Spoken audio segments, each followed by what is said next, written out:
Hello, de retour pour un podcast encore sur un top 10 d'une année de notre choix, après les années 70, enfin les années 1970-1971, attaquons-nous à 1972 avec en invité Benjamin Durand, toujours qui m'accompagne dans ses périples musicaux.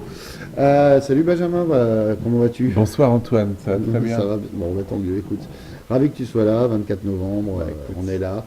Et on va débattre encore de nos tops. Je veux absolument pas savoir ce que tu as choisi, Non, moi non parce que plus. c'est aussi ce qui nous anime Moi de non. découvrir nos top 10 respectifs. Du coup, je pense que la dernière fois, c'était moi qui Oui. avais commencé, donc ça va être toi. Et ben numéro 10. Alors attends, on va rappeler quand même le principe. On choisit chacun 10 titres 10 titres parus en 72 et dans l'ordre de nos préférences. Donc voilà, on va voir si on a des morceaux en commun, on va voir si on peut débattre sur des artistes dont on n'a pas encore évoqué le cas. Je ne sais pas si ça sera d'ailleurs le cas pour cette année-là. Ah oui, Alors, oui. on va voir. Dans ton numéro 10, Benjamin. Elton John, Tiny Dancer. Eh ben tiens, ça commence. Ok, bah super. Du coup, j'aurais pas besoin d'en parler plus tard. Donc pourquoi moi j'adore ce morceau, donc je sais pourquoi, mais Bah, explique. Bah je pense que c'est indispensable de placer Elton John dans le paysage musical Voilà. de cette époque parce qu'il est complètement incontournable. Bon là en plus on a parce que c'est toujours agréable dans ce genre d'exercice de mettre des chansons qui ont eu plusieurs vies et qui touchent plusieurs générations. Et celle-là, Et d'ailleurs, quand je vois le clip, c'est 71. C'est super. Il y avait marqué, mais bon, c'est pas ouais, grave. bah, écoute. Bon, peut-être une erreur. Bref. Non, il me semblait pas en plus. Ouais, non, Bon. bref. Euh, voilà, une chanson qui est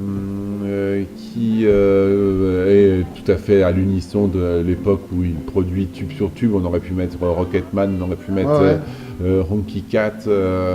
Enfin, il y a plein de choses. Ouais, les premiers albums sont formidables, voilà. hein, même s'il a après eu une image un peu écornée par un peu de variété, un peu à l'image d'un Rod Stewart. Hein, c'est pas pareil, mais je veux dire, il est ringardisé, Elton John, après en Europe. Bah oui, et puis il part sur quelque part, il a aussi une formule un petit peu limitée Oui. et il est sur ce côté radio-friendly un peu éternel. Donc quelque part, ça atteint ses limites aussi, quoi. C'est pas un explorateur de la pop musique, un vrai quelqu'un qui expérimente à la Bowie ou à la Brian Wilson justement. Mais bref. Tout ça pour dire que ces chansons sont vraiment sur cette photographie de la période musicale à l'époque, une période où il y a vraiment beaucoup de singer-songwriters qui s'imposent. C'est une époque des gens qui ont du succès sont les gens en solo. Ouais. Les années 60 et les années de groupe. Ouais. Et début des années 70 marquent l'arrivée des gens en solo, Ouais, quoi. tout à fait. Et que ce soit pour le grand public comme pour les choses plus underground, quoi. Là, Elton John, c'est vraiment le grand public qui le touche tout de suite, mais pour les choses qui sont un petit peu plus underground, ça va être aussi plus des gens solos. Alors pour les gens qui viennent de l'underground comme David Bowie par exemple, ça va être David Bowie par un groupe, etc. Ouais. Donc, mais voilà, sinon, et puis évidemment l'anecdote à mentionner, c'est comment cette chanson est devenue culte pour des gens comme nous. En tout cas, moi j'ai pu le constater dans ma génération de gens qui aiment la musique, parce que la chanson est complètement mise en perspective dans le merveilleux film Almost Famous de Cameron Crowe. Formidable. Où ils sont dans le bus de la tournée et qui chantent tout ça après une engueulade monstrueuse, une espèce de gueule de bois, et tout le monde se retrouve et cette espèce de chanson fraternelle. Enfin, non, mais c'est super. Puis moi, c'est ma chanson préférée d'Elton John en plus, donc je suis pas persuadé que j'en citerai d'autres. Enfin, et toi non plus peut-être. Non. C'est bien qu'on ait pu parler de ça parce que. Et d'ailleurs, si vous voulez écouter Elton John d'une autre façon, moi je vous conseille l'écoute d'un live. Donc on a décidé de ne pas mettre les lives, même si, enfin, à part si c'est des morceaux qui n'ont pas été enregistrés en studio. Mais Elton John Live 71 est un live incroyable, piano, basse, batterie. C'est un des albums de rock sans guitare les plus efficaces du monde. D'ailleurs, il gardera ses musiciens très longtemps, le bassiste et batteur dont les noms m'échappent. Mais vraiment, Tiny Dancer avec arrangement cordes fabuleux de Paul Buckmaster, qui avait déjà officié pour les Stones, notamment sur Souhait, et puis mais pas que, hein, pas que. Hein, Bah moi, oui, oui, bien sûr. non, Oui, mais surtout c'est sur un celui qui exemple, fait, connu, quoi. Space Oddity Oui, oui, aussi, oui. pour Bowie, et puis oui, dans beaucoup de choses. Enfin, Ouais. c'était vraiment un grand. Mais effectivement, non, le principal de son travail, ce pourquoi il doit être effectivement Cité et reconnu. Ouais. c'est le boulot formidable qu'il a fait pour Elton John Ouais. sur tous ses albums du début des années 70. Quoi. Ouais. C'est absolument admirable ce qu'il fait. C'est un peu un espèce de George Martin, hein. Vraiment, vraiment. Non, Mais qui produit pas, qui est juste arrangeur. Oui, mais bon. Non, non, mais pour préciser, je demandais en Oui, fait. oui. Bon, bah super, bon choix. Déjà, on va se rendre compte qu'il y aura un match. Du coup, moi, en numéro 10, oulala, c'est le Fouillis. Alors, moi, j'ai choisi un artiste bien connu qui n'est pas du tout dans cette époque-là. Mais je me suis dit on en a déjà parlé, mais je me suis dit que peut-être qu'on n'aurait pas beaucoup de chansons à mettre. Donc, c'est Chuck Berry qui sort son dernier tube. Qui va ressortir régulièrement dans les années suivantes. C'est My Ding-a-Ling, qui est paru sur l'album The London Session, qu'il enregistre en 72. C'est que des morceaux originaux pour une fois, il ne reprend pas ses éternels, et qui va devenir un tube, un méga tube en fait, My Ding-a-Ling. C'est pas terrible quand même comme morceau. moi je trouve ça très drôle. Oui, non, mais c'est pas un grand morceau, mais. Enfin, si, pour moi, c'est un morceau très important, très rigolo. Il parle de son zizi et tout. Et non, j'avais. C'est un choix étonnant, mais vraiment, My Ding-a-Ling est très important. Étonnant, oui. Et va susciter une controverse assez importante aux États-Unis. Et puis, j'adore ce Chuck Berry là, ce Chuck Berry qui est homme de spectacle, qui fait chanter, d'ailleurs, dans ses concerts, les gens. Ça devient une scénette assez drôle, un peu vaudeville, que moi j'apprécie beaucoup. J'aime la chanson. Hein. C'est une petite chanson, c'est vrai. Ça peut paraître surprenant comme choix, mais je voulais mettre Chuck Berry parce que je suis pas sûr que si on ne fait pas les années 50, qu'on va beaucoup en parler. Bah si, il faut faire les années 50. Oui, d'accord. Bon, bah, très bien. Alors, on y reviendra peut-être. En tout cas, moi, My Ding-a-Ling qui marque vraiment. C'est drôle qu'il ait un tube nouveau à cette époque-là. Donc, je voulais souligner quand même le fait que lui surnageait un peu grâce à ce morceau et va le relancer, va lui faire gagner un peu de pognon pour qu'il s'achète des Cadillacs. Et donc j'ai choisi ce morceau en numéro 10. Même si t'es un peu surpris. Qu'on n'entend pas là parce que. Qu'on n'entend pas parce qu'il parle. Il fait toujours des intros hyper longues. D'ailleurs, c'est la version live qui est...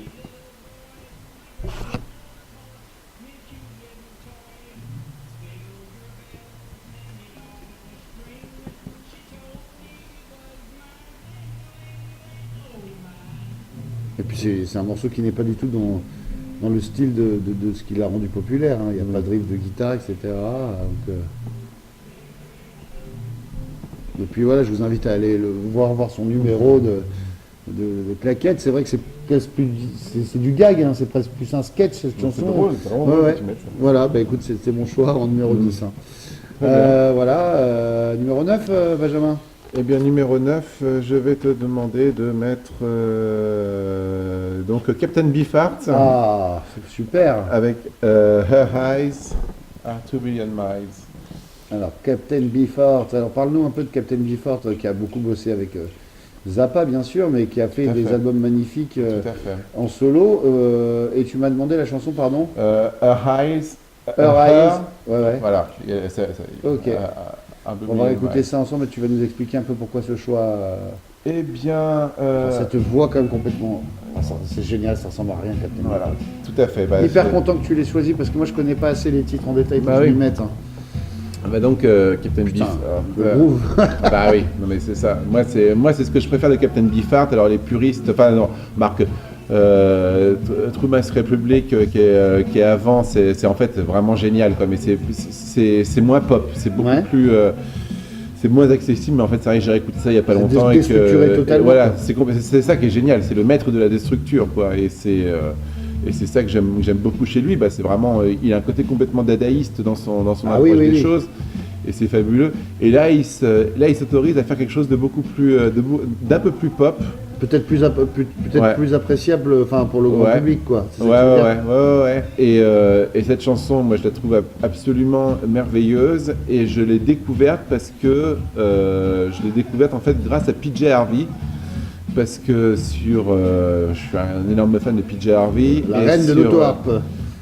Et sur son album donc, de 95 qui s'appelle To Bring You My Love, il y a une chanson où elle rend clairement hommage à la mélodie de cette chanson qu'elle emprunte quasiment. Et il y a une profondeur là-dedans que... Super session rythmique. Hein. Ah non, mais ça joue merveilleusement bien. Ouais. Et cet album-là, de toute façon, Clear Spot, je le recommande dans son intégralité parce que c'est un vrai bonheur de musicologie, pour le coup, Oui. en tout cas Et l'album, tu le connais un peu, Dear Spot? Ouais, bien sûr, bien sûr. En fait, je l'ai sur un package package avec les 2 albums qu'il a sortis cette année-là. D'accord.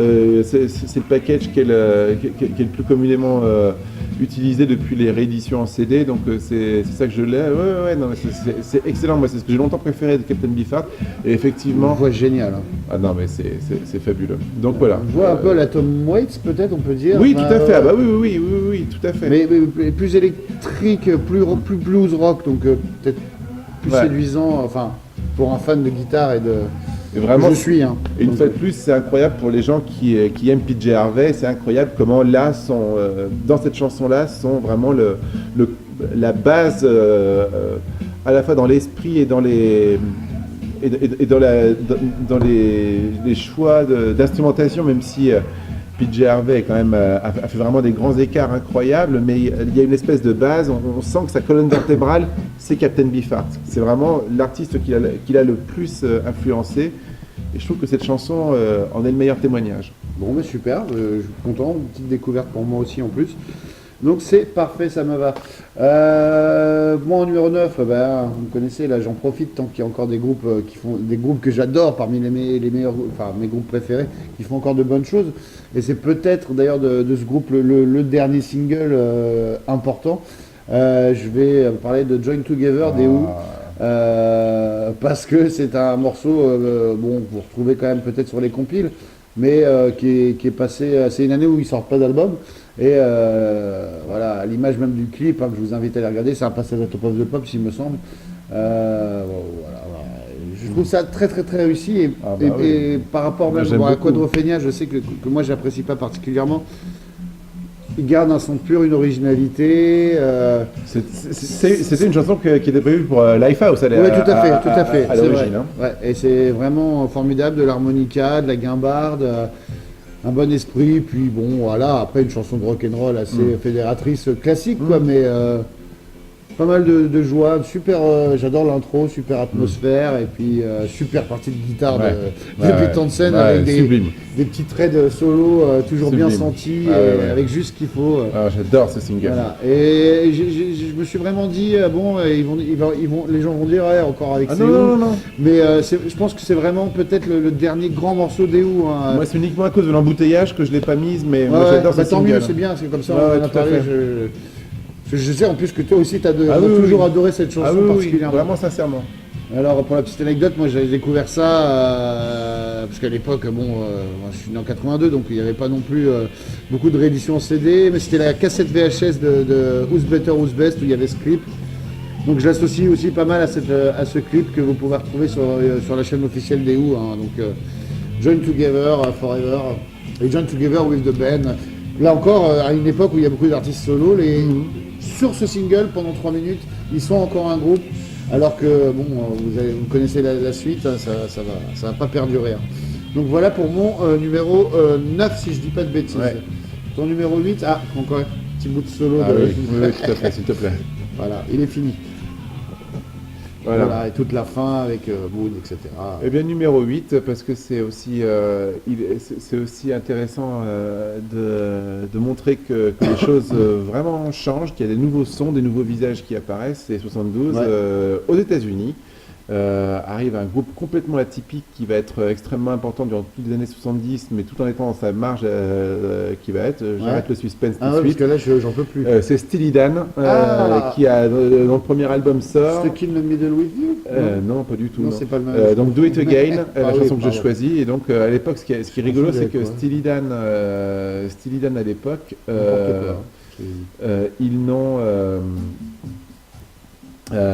ils n'ont pas, Donald Fagen, qui sera après tout le temps le chanteur principal de Steely Dan, a pas du tout confiance en sa voix. Et sur cet album-là, en fait, ils ont un chanteur, mais quasiment un chanteur comme un session man, mais chanteur. D'accord. Qui est chanteur sur la moitié des chansons.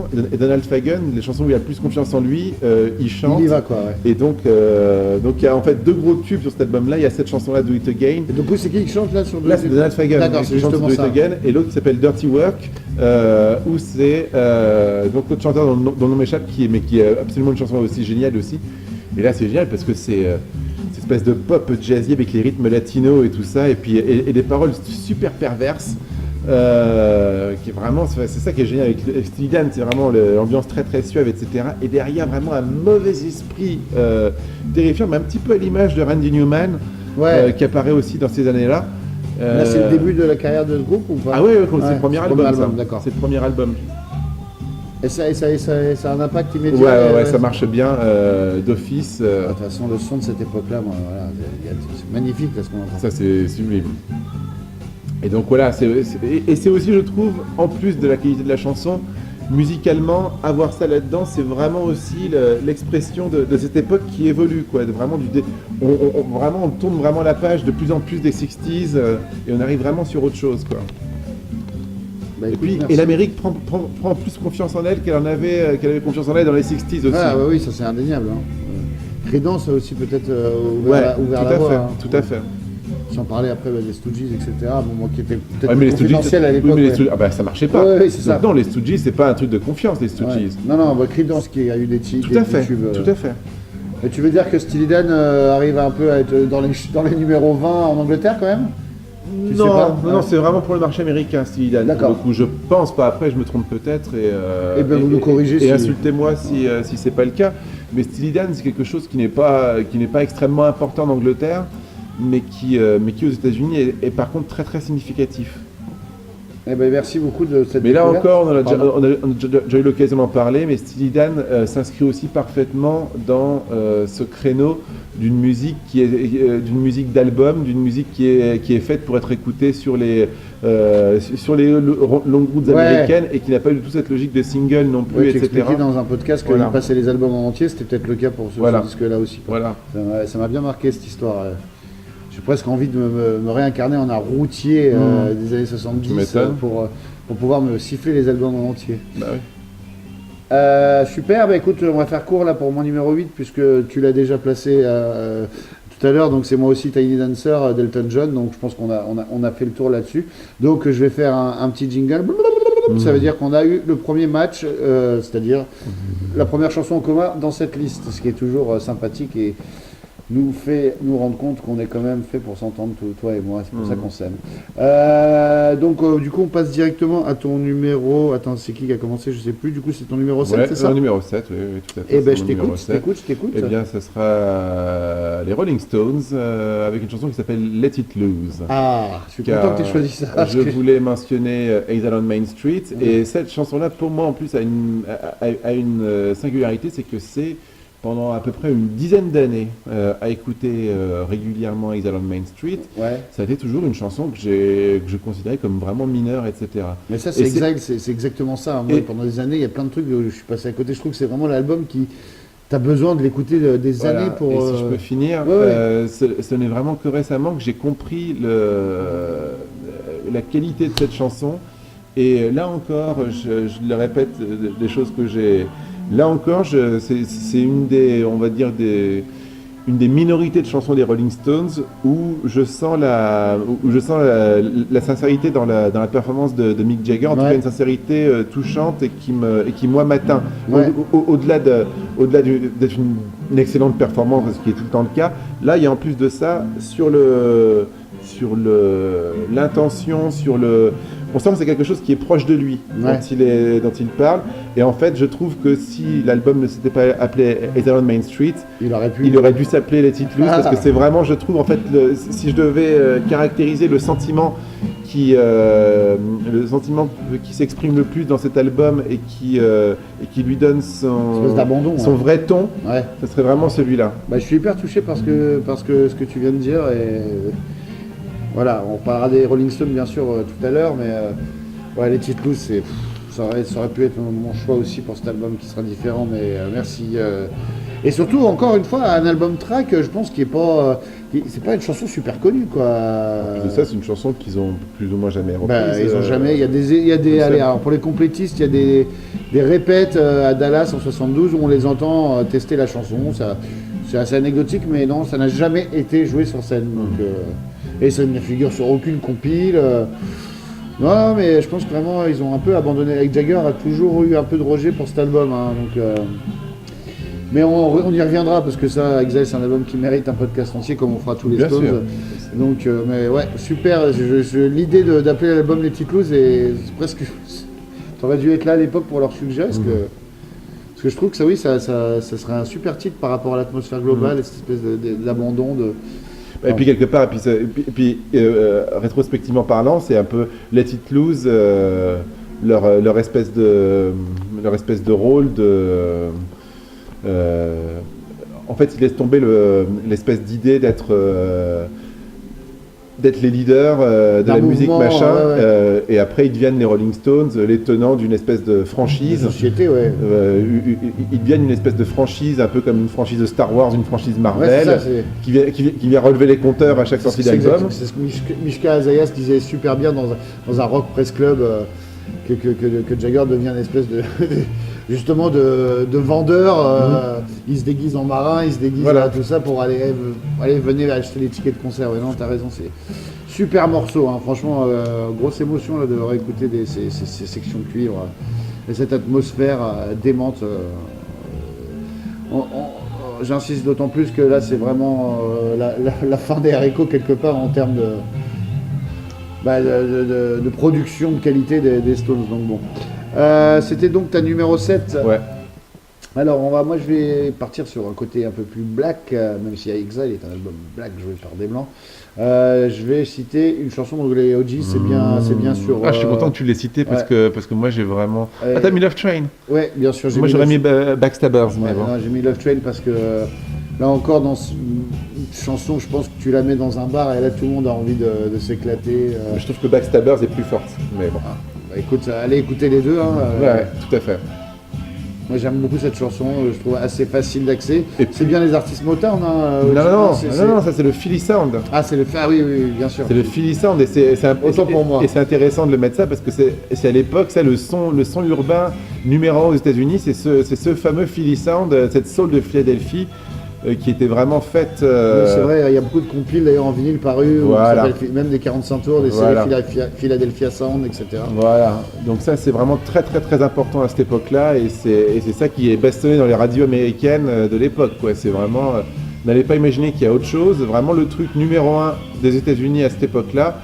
Et un peu comme Motown, c'est vraiment une musique noire qui va vraiment être adoptée par les blancs, quoi. Ouais. Donc au contraire, le Philly Sound prend vraiment en termes de monopole, de prééminence de la musique noire pour le mainstream, elle prend le relais de Motown qui commence à s'essouffler un petit peu et c'est juste avant que Motown ne déménage de Détroit jusqu'à LA. Du coup tout ça permet, on peut parler de l'émission Soul Train qui arrive à l'époque, bien sûr, qui est hyper importante, bien sûr, mais les artistes noirs, Bowie l'a fait d'ailleurs. Bien sûr, mais on va reparler encore de la musique noire après, mais bon, là c'est vraiment l'explosion de la musique noire.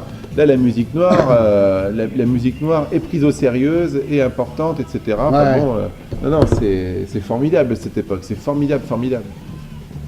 Bah, écoute, je suis content que tu apprécies mon choix. On arrive. Backstabbers aussi, les OJ. Oui, avec plaisir. Avec plaisir, réécoutez-le. Et moi le premier. Numéro 6, Benjamin. Où en es-tu? Bah merde. Numéro 6. Bah non, si je suis plus en 71. Oui, c'est le bordel sur ce truc. Ah bah écoute, je te laisse faire ta Ah bah oui, bien sûr. Numéro 6, Roxy Music Remake Remodel. Ah, mais non, Roxy.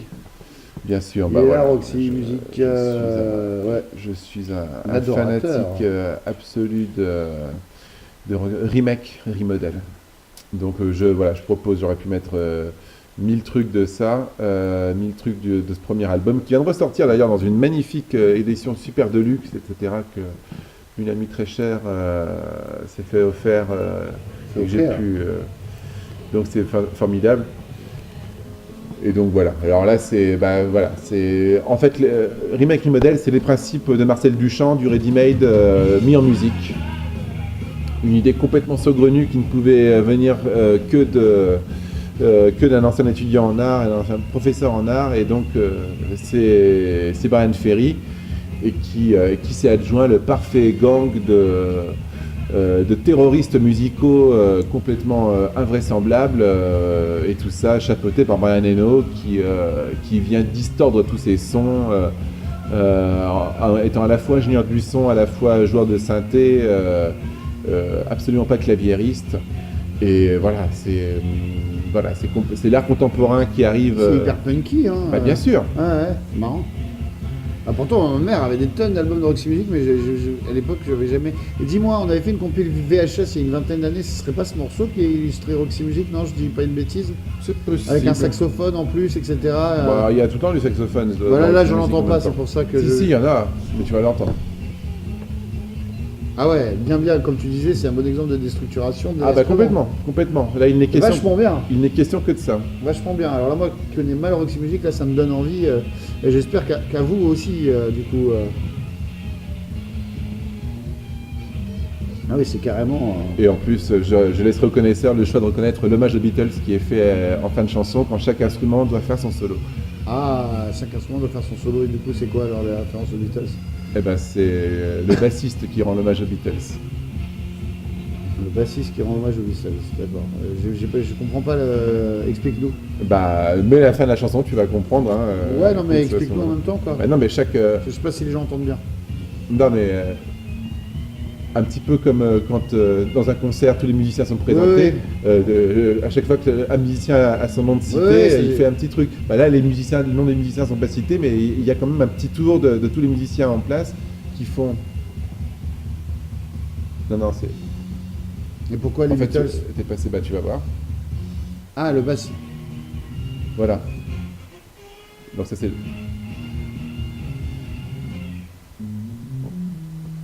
Ok, Day Tripper. Ok, j'ai compris, ça y est. Donc voilà, mais là encore, une vraie. Là aussi, ça entre dans le pop art, dans l'art contemporain. Ça avait été beaucoup fait, ça d'ailleurs, avant cette espèce de break avec chacun son tour, à part dans le jazz, etc. Oui, c'est aussi un hommage au jazz. Enfin bon, bref, voilà, c'est le melting pot, là encore. Voilà pourquoi on parlait de rock décadent, c'était que c'était vraiment une musique qui, dès 72, portait un regard critique et sur les concepts d'expression du rock, quoi. Et c'est en ça aussi qu'on a pu expliquer que c'était du rock décadent. Donc voilà. Super choix à redécouvrir Roxy Music pour ceux qui ne connaissent pas comme moi. Du coup, c'est ma numéro 6 que je dois te citer, c'est ça? Oui. Alors, moi j'ai choisi, et tu vas sûrement en parler mieux que moi, j'ai choisi All the Young Dudes de Maud Diopel. Et plutôt pour des raisons historiques, hein, parce que je pense que c'est une des chansons les plus marquantes et les plus importantes qui incarne vraiment le mouvement glam, mais aussi c'est l'hymne du mouvement glam. Donc je ne pouvais pas vraiment passer à côté, hein, vous n'allez peut-être pas me trouver original, mais voilà, pour au moins rendre hommage à Maud Diopel, même si on en a déjà parlé un peu dans l'épisode du panorama sur le glam, panorama anglais sur le glam, All the Young Dudes, quoi, qui est l'hymne glam par excellence. Écrit par David Bowie, évidemment. David Bowie donne à Maud Diopel. David Bowie le reprendra après dans les tournées. Même dès la Mère Smith Odeon en 73. Oui, c'est vrai. Évidemment, parce que la chanson est vraiment un énorme tube de toute façon à partir de ce moment-là, à partir de Ziggy Stardust, donc en 72. Tout ce que fait Bowie devient. En Angleterre en tout cas, ouais. Oui, bien sûr. Et donc voilà, il suffit d'écouter la chanson, c'est un véritable hymne, et effectivement. Je pouvais pas passer à côté. Hein, voilà, tu as tout à fait raison. Merci. On enchaîne. On arrive sur notre top 5 là. Top 5. Bien. Eh bien, top 5, voilà, je vais prendre un album emblématique, mais peut-être aller sur la chanson qui ouvre ce disque, qui n'est pas la plus connue. Neil Young Out in the Weekend. Ah d'accord, c'est ça que tu as choisi. Voilà, Bon, je pas... suis... Moi aussi, je voulais citer Harvest, mais je t'ai laissé le soin de le faire, j'en étais Bah voilà, sûr. je Ça m'a permis suis. de faire autre chose. Harvest est évidemment formidable. Je lui préfère After the Gold Rush. Ouais, moi aussi. Mais. Tu m'as dit quoi la chanson? Out in the Weekend. Yes. Mais je suis fasciné par le rythme de cette chanson. C'est extrêmement Ouais, c'est vrai que simple. C'est la chanson qui te met parfaitement dans l'album. Mais je trouve. Je suis fasciné par ça. Je sais pas dire autrement. Non, moi je trouve que ça te pose vraiment enfin, si je peux expliquer ça, moi que ce que je ressens, mais qui connais beaucoup moins Neil Young que beaucoup de gens qui sont hyper complétistes là-dessus, je trouve que c'est typiquement le genre de chanson qui te pousse à ne plus changer de disque. Je sais pas si tu vois ce que je veux dire. C'est une parfaite intro par rapport au reste de l'album que vous connaissez. Ça, c'est une introduction parfaite, quoi. Tu te dis, ah ouais, là je suis là-dedans, j'y bougerai pas pendant 35 minutes. Tout à fait. Ouais, enfin voilà. Tout à fait. Même si on aurait pu mettre Heart of Gold, qui est Oui. le single, etc., et qui est fabuleuse, mais que tout le monde connaît. Non, j'espère aussi que des gens, qu'on arrive quand même à toucher des gens qui connaissent pas tout ça, quoi. Enfin, même si. Ouais. Puis cette voix quand même complètement particulière. Plus son autisme à plein nez, quoi. Même si c'est pareil, bizarre que je dise ça, mais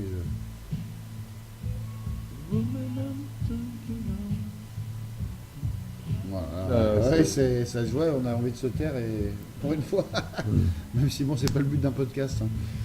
Ouais. Allez, on enchaîne à toi. Alors du coup, on est sur la 5, c'est ça? Ouais. Bon, écoute, là j'ai tapé dans le classique et je pense que ça serait ma seule façon de rendre hommage à Stevie Wonder. Bon, j'ai mis Superstition, bien sûr, qui est un ovni et qui ouvre les portes qui ouvre plein de portes en termes de production. Et bon, voilà, j'ai mis Superstition parce que voilà, c'est un groove d'enfer, c'est un morceau qui est hyper important et que je pense, moi n'étant pas un grand fan de Stevie Wonder, vraiment loin de là, du coup, je me suis dit que ça serait bien d'en parler un petit peu ici, voilà, ce son de clavier, etc. Et que c'est sur le Talking Book, hein, cet album qui est vachement bien d'ailleurs. Bon, j'aime bien Stevie Wonder jusqu'en 75-76, hein, enfin, of Life déjà, et puis après, ouais. Bah oui, après c'est. Ouais. Alors que j'ai plein de copains qui vraiment trouvent ça formidable et tout. Je suis pas un fan de sa voix, hein. Je trouve pas qu'il ait une voix. C'est dur, hein, c'est terrible, vous allez me jeter des bananes pourries, mais... Ouais, non, mais pourquoi pas, mais effectivement, au niveau de la voix, on peut pas trouver que c'est celui qui a la voix la plus extraordinaire de l'univers, mais c'est en termes d'arrangement, de production, de son. Ah ouais. Moi, je suis fan de la façon du jeu de batterie de Stevie Wonder. Que ce soit lui ou des batteurs qui jouent. Brown, hein, d'ailleurs, qui est son batteur. Mais moi, je trouve qu'il y a un groove. Moi là-dessus, c'est la chanson la plus. Moi, c'est la chanson que j'ai mis en numéro 1 de toute façon là, pour cette année là. Bah ça y est, t'as niqué le suspense. Oui, c'est pas grave. Mais justement, le suspense, ça sera de savoir. Donc ça fait laquelle... Deuxième match alors. Voilà, laquelle sera toi ton numéro 1. Mais donc c'est la première fois qu'on fait cette émission et qu'on n'a pas le même numéro 1. Bah, en tout cas. Et pourtant, tu vois, je l'avais mise, on en a parlé avant. Ouais. Ah, si, ça je comprends quand même. Justement, c'est peut-être la chanson la plus accessible. Voilà, non mais moi c'est ça, et puis surtout cette... et on est encore dans le Soul Train et tout, hein, cette machine à danser, moi s'il y a peut-être une dizaine de chansons de toute l'histoire de la musique, que tu passes ça n'importe où, je vais forcément me mettre à faire un numéro ou de n'importe quoi et donner la honte à tout le monde, mais ça en fait partie, oui, clairement. On l'assume clairement. Ah bah oui. Bon. Écoute, c'est sympa tout ça. Ce groove de batterie, quoi. On met le morceau, la prod. Et puis l'arrangement des couches, des cuivres. Tout est à sa place, c'est ça qui est merveilleux. Et puis, quand tu fais mais plus fort. Voilà. Et ça. Là. Ouais. Non. Mais je crois d'ailleurs que tu as raison, que c'est lui-même qui joue la partie de batterie. Ouais, je pense. Alors ça, vous pouvez trouver en fouillant un peu les multitracks, enfin les pistes isolées de ça, c'est assez bluffant. Donc voilà, bien sûr, Superstition de Stevie Wonder. Qui sera mon numéro 1 à moi, mais bon. Eh ben écoute, on en aura parlé. Du coup, on arrive au numéro 4. Numéro 4, eh bien là aussi, une histoire très triste. On aura peut-être l'occasion de parler.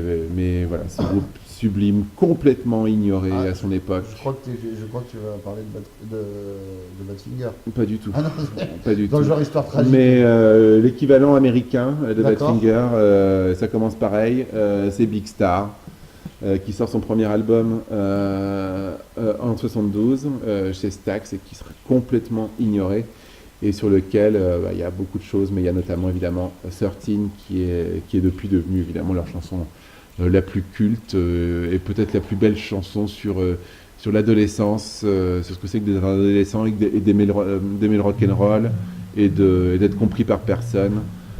Et Alors, voilà ce qui est un des sentiments les plus beaux du monde et qui explique pourquoi on est encore à près de 40 ans à discuter de ces choses-là. Et s'il y a une chanson qui exprime bien ça, c'est celle-là. justement, je vais rebondir parce que Big Star, c'est vraiment un nom que je lis dans tous les canards, etc., parmi les meilleurs albums. Et Les franchement, 3 albums sont, ouais. sont Et extraordinaires. franchement, j'ai essayé plusieurs fois, j'y suis revenu, etc. Je ne comprends pas. Ça me fait l'effet d'un Eagles mal digéré. Ouais, ou je sais pas. Enfin, en tout cas, ça n'arrive pas à me parvenir. Alors que là, je trouve ça très joli, hein. Mais j'ai du mal je comprends pas très, j'ai pas la porte d'accès encore pour Big Star. Je trouve ça assez insipide. Ne C'est pas terrible, aimer, hein. ne pas aimer, pourquoi pas, mais trouver ça insipide, je Non, comprends pas. après Et comparer ça aux je suis dans la Eagles, je comprends provoque. pas du tout. Non, je sais pas, mais ça veut dire que ça me fait ni chaud ni froid. Ah ouais, et que t'as mal écouté aussi. Oui, enfin, sûrement, probablement, surtout, mais et tu puis- sais, moi on passe, mais je crois que toi aussi, on passe notre temps à déconstruire. Il y a des choses que j'ai testées il y a 3 ans que j'adore aujourd'hui, vice versa. Donc peut-être que ça, j'espère, moi, que ça me. Mais en même temps, Je laisse toujours une porte ouverte, hein, pour que ça me prenne un moment. de ou un toute autre. façon, après, Big Star, je crois que... Et donc je me suis toujours posé la question, pourquoi Big Star dans ces. C'est de la musique malade. Big Bah, Star, c'est ça le problème. c'est de la musique malade. C'est des gens... les 2 leaders de Big Star sont 2 espèces d'autistes, chacun dans leur genre. Et, euh, et qui juste chantent leur mal-être à travers une musique à la fois tantôt douce, tantôt du power rock, complètement hérité des Who et des Kinks. C'est vraiment des Américains qui cherchent à faire les Who et les Kinks là-bas, sauf qu'ils sont complètement incompris à cette époque-là et qui vont de plus en plus finir par s'épancher, par montrer leurs blessures, leurs cicatrices, pour arriver au summum de la glauquitude, qui est le 3e album de Big Star, qui voudront pas sortir, mais qui sera sorti notamment par le grand Jim Dickinson, qui est l'orfèvre de cet album. Donc c'est enregistré là-bas Mais tout est enregistré à Memphis. à Memphis. Jim Dickinson, c'est bien le pianiste de session de Muscle Show. Oui, oui. Non, en tout cas à Memphis et des fois à Muscle Show et tout ça. Oui, parce non, que tu la vois, j'ai pas légende. parlé. T'as cru que j'allais citer les Stones, même pas. C'est pour ça que tu le connais. Non, entre autres, non, parce que je l'ai vu aussi dans le documentaire sur le Ouais. Muscle Show. Il participe à plein de trucs là-bas. En tout cas, ouais, merci. Écoute, je referai une tentative et puis n'hésitez pas vous aussi. Voilà. Mais Ah. oui, là où je voulais finir par Big Star, c'est que tu comprends l'importance de Big Star quand tu vois les groupes qu'ils ont influencés. Et ça va de R.E.M., les Replacements pour les trucs les plus immédiats après Big Star, Ouais. mais jusqu'à des gens comme Jeff Buckley aussi. Enfin, je me souviens d'avoir découvert la chanson Kangaroo Ouais. sur un live de Jeff Buckley. Et voilà, c'est à travers l'importance que le groupe a eu pour ces gens-là que je me suis dit, ah, putain, il faut que j'aille écouter ça en profondeur, etc. Et qu'après tu comprends. Donc voilà. Voilà, moi, ça a toujours resté une énigme, donc du coup, à redécouvrir. Donc, Mais il y a que aussi 3 peut- albums et après ça split, ou c'est ce que tu disais où il y a 3 bons albums grands et après En fait, ça split dès le premier album parce que j'ai oublié le nom de famille de Chris, celui qui fait My Life is Right sur le premier album. Mais voilà, c'est le genre de truc à la con quand on n'a pas de notes. Mais il se barre dès le premier album. Donc le deuxième album est fait par Alex Chilton tout seul. Et le 3e album est bricolé par Alex Chilton avec Jim Dickinson. Mais Alex Chilton veut pas le sortir parce que c'est trop bad. Et ensuite, il part dans une carrière solo et l'album sort un petit peu après. Donc et c'est Big Star, il y celui-là a qui 3 devient- disques. Ouais, mais D'accord. c'est celui-là qui devient C'est culte. aussi pour ça, enfin que c'est légendaire quoi. En tout cas que c'est toujours cité dans les plus grands trucs de l'histoire de la musique des années Bah, de la fin du XXe c'est comme siècle. beaucoup. Oui, enfin c'est comme. Bah oui, mais enfin c'est cité comme. Sauf que Chilton n'a pas eu le destin de Lou Reed et d'Iggy Pop, mais l'histoire de Big Star, sinon c'est l'histoire des Stooges et du Velvet Underground. C'est D'accord. exactement la même chose. Ok. Mais merci en tout cas. C'est mon numéro 4, c'est ça? Alors, un morceau particulier que j'ai choisi et que j'adore depuis mon adolescence, qui s'appelle Supper's Ready, qui est de Genesis, qui est presque plus qu'un morceau, parce qu'il occupe la phase B de l'album Foxtrot. Voilà. Et donc ça dure 23 minutes, c'est une face entière et c'est juste magnifique. L'occasion aussi de rendre hommage à un de mes chanteurs préférés, qui est Peter Gabriel. Je m'intéresse très très peu à la suite de la carrière de Genesis après son départ. J'aime bien The Lamb Lies Down on Broadway, etc. Mais vraiment pour moi, ce qui représente la magie de Genesis, s'il y en a une, c'est bien ce disque et cette phase B qui est magnifique, avec laquelle je m'endormais tous les soirs, avec les notes de pochette où il y avait pas en entier. Bon, c'est un mini opéra rock hein, avec plein de petits fragments de comptines, de chansons. Bon, il y a des passages qui ont un peu mal vieilli avec des solos de synthé pas toujours bien sentis et tout, mais voilà, juste le début. Ces guitares, enfin voilà, je trouve ça magnifique. C'est vraiment, vraiment, vraiment un de mes pièces de musique favorites de tous les temps. De toute façon, il y aura l'intégrale sur la Sur la playlist. Ouais, bien sûr. Alors, avec quand même, j'aime vraiment bien. Je trouve que les 13 premières minutes sont très fortes. Après, il y a des choses qui sont un peu plus à discuter, mais c'est fait de plein de petites chansons en fait, donc c'est vraiment particulier. Voilà. The supper's ready for you. Non, Supper's Ready, c'est magnifique et je suis content de pouvoir en parler parce que je pense que j'aurais pas de quoi tenir sur un podcast Genesis. Donc voilà, ouais. Bon, enfin, c'est magnifique. Là, ça me fait frissonner de partout. J'adore ce disque et je pense vraiment que c'est lié aussi au fait que j'ai découvert ça très très jeune parce que c'est quand même pas forcément très accessible. Hein, Genesis, hein, Nursery Crime, Supper's Ready, tout ça. Ah bah moi j'ai même jamais essayé hein, en fait Ouais. Genesis. Moi ça m'a toujours. Mais après, il y a Genesis et Genesis. Hein. Oui, Les non, gens mais- connaissent plus Non, I Can mais- Dance. Non, mais je sais bien que tu sais de quoi on parle, hein, mais Non mais je veux dire quand je dis que j'ai essayé de Genesis, Oui, moi, le seul période. Genesis que j'ai vraiment essayé d'essayer, enfin qui valait le coup d'essayer, que je me suis dit c'est la période de Peter Gabriel Ouais. bien sûr.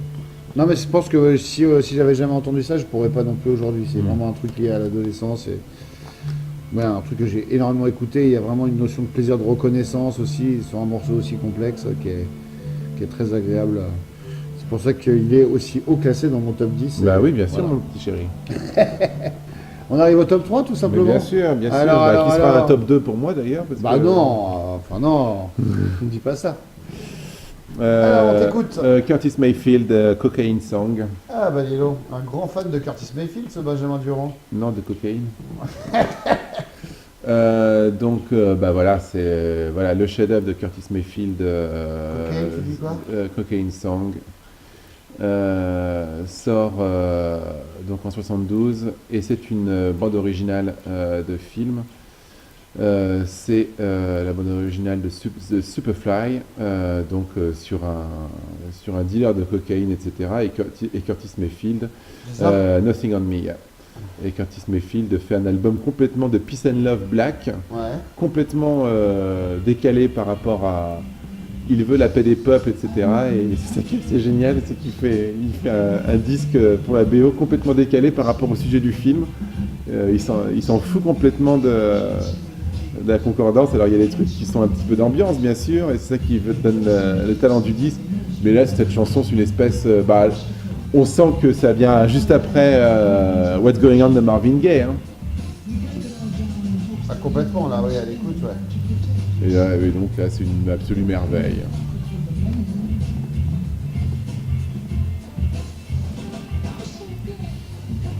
il y a peu de Du choses coup, qui c'est sont... la deuxième chanson de Curtis Mayfield que tu cites Bien sûr, dans les tops. Là. bien sûr. Mais moi, je suis fanatique de ces deux Ouais, c'est marrant, albums-là. je savais pas trop que bah, c'est plus récent que tu as dû te mettre là-dedans. Oh non, non, ça fait. Non, moi, c'est. Pour le coup, c'est Paul Weller qui m'a fait écouter, qui m'a fait aller vers Curtis Mayfield. Donc ça D'accord. fait bien ouais, une dizaine d'années que D'accord. j'écoute beaucoup Curtis Mayfield. Ouais, c'est ça, quand je dis une dizaine d'années, c'est bien ce que je voulais dire. On s'est connus quand même plus que ça. Ouais, mais on s'est pas parlé ces dernières années, donc c'est pour ça. Ouais, pas du tout. On en conviendrait. Donc c'est ton numéro 3. Ouais, bien sûr. Bon.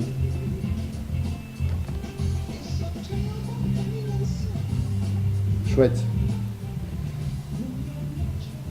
Bon, alors, mon numéro 3, ça sera forcément Rocks Off sur l'album Exile Sud des Rolling Stones. Voilà, c'est pareil, c'est une chanson absolument parfaite. D'ailleurs, j'étais persuadé que tu allais citer Rocks Off comme chanson. Oui, j'imagine aussi. C'est peut-être pour ça que tu as choisi Little Blues, et c'est bien parce que moi, c'était mes deux favorites de l'album. Rocks Off, parce que c'est un des. Encore une fois, là, les Stones font un démarrage d'album en trombe, un peu à l'image de Sympathy for the Devil pour Big Hearts, Gimme Shelter pour Let It Bleed. Voilà. Et peut-être que cette chanson reste un peu, qui n'est pas forcément un classique du groupe. Bah, c'est pas un single comparé. Enfin, ni Sympathy ni oui, Shelter. Mais elles sont sur les compiles, ce qui n'est pas le cas de Rocks Off. Mais ça, Rocks Off, voilà. Alors, c'est très difficile d'en parler pour moi parce que il y a à peu près tout ce que j'aime dans le rock. Mélange de tous les styles américains. Richards qui double quasiment tout le long Jagger. C'est vraiment l'apogée de la collaboration de Jagger-Richards, même si en fait c'est pas vraiment le cas quand on lit un peu ce qui s'est passé dans le sud à Nelcott, etc. Mais en tout cas, c'est hyper. Si tu n'as rien lu, tu as l'impression qu'ils sont encore super ensemble et tout en écoutant le disque. Non, mais c'est vrai, on a lu suffisamment de choses qui brident notre écoute. Voilà, puis le texte est absolument fantastique. Mais ça sera pas toujours le cas dans les productions à venir. Et là, quand les cuivres arrivent, c'est une espèce d'orgasme absolu. Même si tout cela n'est qu'un rêve. Mais c'est sublime. T'as adoré la phrase quand on s'est rencontrés. I can even feel the pain no more. C'est quoi? C'est un hommage aussi au fait d'être high et d'oublier ses problèmes, etc. Et de baiser. C'est une orgie. Comme disait Patti Smith, de la musique de baise. Voilà, c'est ça les Rolling Stones, de la musique de baise. Je pense que c'est pour ça que c'est mon groupe préféré. Vraiment chef-d'œuvre absolu, Rocks Off, que j'ai mis qu'en 3, ça veut dire qu'il va y avoir des trucs pas mal après. Quoi. Oh là là. Elle aurait pu être numéro 1, mais bon. On arrive à ton numéro 2 du coup. Numéro 2, David Bowie, Starman. Ah, t'as choisi celle-là, tu vois, on n'aura pas eu tant de matchs que ça, il n'y a que Tiny Dancer pour l'instant. Ouais. Et donc, Superstition. Ouais, du coup, Ok. Voilà. Et voilà. Pour Top of the Pops. Ouais, c'est ce dont on a déjà parlé. Et la production, et la production magnifique. Voilà, j'aurais pu aussi citer Ziggy Stardust, Moon Age Daydream, D'accord. 5 Years. Arrête-toi là, parce que j'en aurais une sur l'album aussi que tu n'as même pas évoqué. C'est bien. Mais voilà.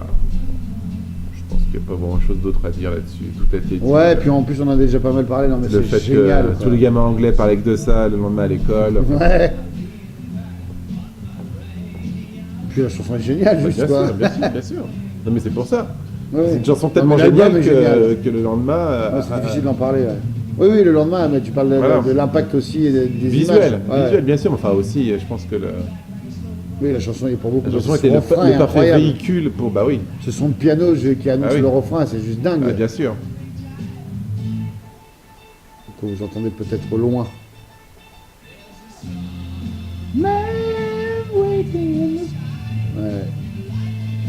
Ouais, non, mais ça, forcément, hein. Là, on n'est plus dans la découverte. Hein. Bon, ton numéro 2, puis ton numéro 1. Alors, mon numéro 2 sur le même album, c'est Rock'n'Roll Suicide, moi, que j'ai choisi. C'est drôle, ça, que tu mettes Rock'n'Roll Suicide. Pour moi, c'est absolument évident, mais pour toi, c'est drôle, sûrement, ouais. Non, j'adore ce morceau.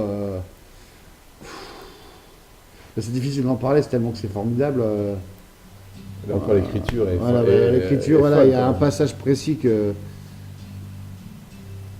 j'adore. Toute la partie refrain, enfin je sais pas si on peut appeler ça comme ça, mais m'évoque plutôt de la musique Motown, quoi. C'est un peu le I've Been Loving You Too Long par moment, mélangé à tout ce qu'on a aimé dans Starman.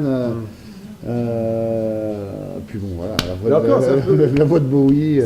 C'est en ça qu'avec Roxy Music, ils sont complémentaires, parce que là aussi, à travers des morceaux comme ça, c'est un regard rétrospectif et presque critique sur la forme, sur le concept du rock'n'roll des années 50 et des années 60. C'est aussi ça quand même ce que font Bowie et Roxy Music, c'est qu'ils ne font pas un style, ils le découpent, ils l'expliquent et ils le mettent en perspective par rapport à un état d'esprit qui a changé.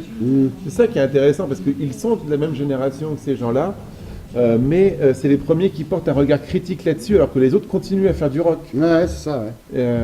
Et c'est en ça qu'il faut toujours dans cette position-là qu'il faut toujours les placer. Ah, je trouve ça vraiment une chanson magnifique que j'ai mis en deux. Et donc mon numéro 1, puisque le tien, on a compris, c'est Superstition, pour ceux qui suivent depuis maintenant plus de 45 minutes.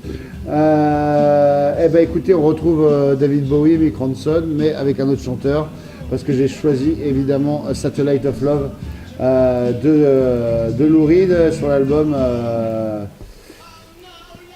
Transformer, forcément. Voilà, je voulais aussi changer, je voulais pas remettre un Bowie en numéro 1 parce qu'on l'avait fait l'année d'avant. Voilà.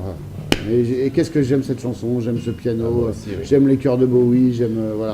Moi je l'ai pas mis parce que j'ai rien mis de Transformer, parce que je savais pas laquelle choisir.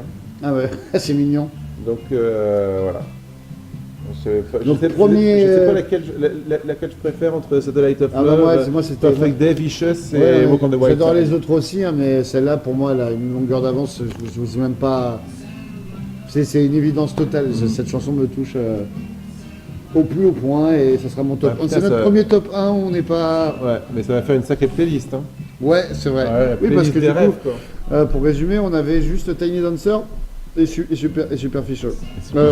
Superstition. Superficial, ça sera pour la playlist de 2007. Ouais, c'est ça. Ouais, c'est ça.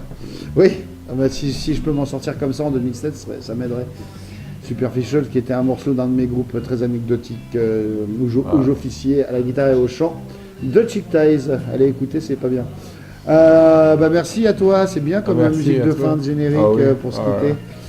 Un peu ce satellite de l'amour qui nous porte depuis tant de temps. Qui embaume la pièce de façon irrespirable. Pièce du château, mais enfin heureusement qu'on est dans un château. Ouais, c'est bien parce qu'on peut toujours faire une petite promenade entre les podcasts. On vous embrasse, à bientôt pour l'année 73 qui risque d'être pas piqué des hannetons. Gros bisous à tous. Bisous.